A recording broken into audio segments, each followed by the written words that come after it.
اہل بیت سے محبت نہ کرنا یہ نفاق ہے، منافقت ہے، کفر ہے۔ اہل بیت سے پیار کرنا ایمان ہے، ایمان کا کمال ہے، ایمان کا کمال ہے۔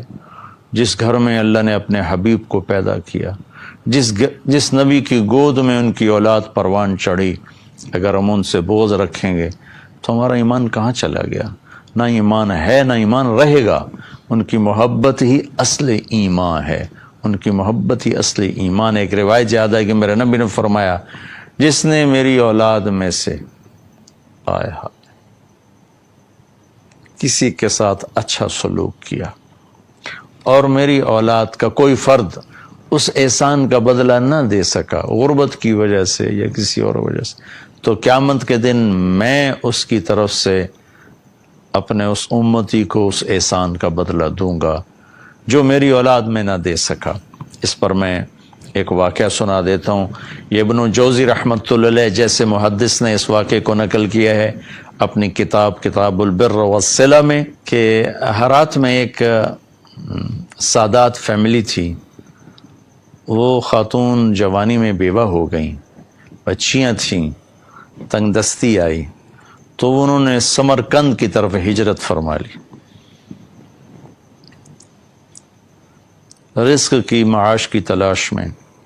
وہاں پہنچیں تو پوچھا کوئی یہاں سردار، کوئی سخی، چونکہ نووارد تھیں تو لوگوں نے بتایا کہ ایک تو یہاں مسلمان بڑا سردار ہے اور پورے علاقے کا رئیس ہے، اور ایک یہاں آگ کا پجاری آتش پرست ہے، وہ بھی بڑا رئیس، بڑا سخی مالدار ہے۔ تو انہوں نے سوچا کہ میں غیر مسلم کے پاس کیوں جاؤں۔ وہ مسلمان کے پاس گئیں اور اس سے فرمایا کہ میں آل رسول ہوں، پردیسن ہوں، میری بچیاں ہیں، مجھے ٹھکانہ بھی چاہیے، کھانا بھی چاہیے۔ وہ سردار کہنے لگے تیرے پاس کوئی، عام طور پر جو اہل البیت ہیں ان کے پاس لکھا ہوا نسب نامہ ہوتا ہے، میں نے کئی گھرانوں میں ماشاءاللہ دیکھا اللہ کے رسول تک ان کے سارے آبا کے نام لکھے ہوئے۔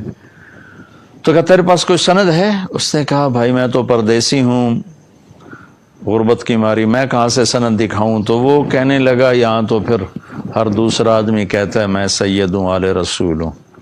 تو اس نے کوئی اچھا جواب نہیں دیا۔ تو وہ وہاں سے آئیں اور اس آتش پرست کے پاس گئیں، وہ جو آگ کا پجاری تھا، اور اپنا تعارف کروایا۔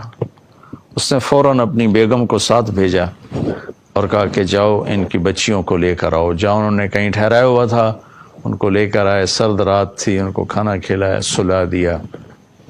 رات کو مسلمان سردار نے خواب دیکھا کہ اللہ تعالیٰ کے محبوب صلی اللہ علیہ وسلم جنت میں ایک خوبصورت سونے کا محل ہے، اس کے دروازے پر کھڑے ہیں۔ یہ عرض کرتا ہے یا رسول اللہ یہ محل کس کا ہے؟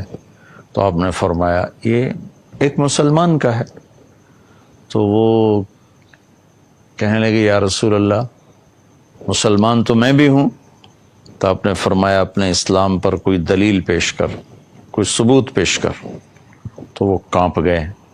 تو پھر اللہ کے نبی نے بہت غصے سے فرمایا کہ میرے گھر کی بچی تیرے دروازے پر چل کر آئی اور تو نے اس سے ثبوت مانگے کہ مجھے ثبوت دے، تو اہل بیت میں سے ہے، میری نظروں سے دور ہو جا۔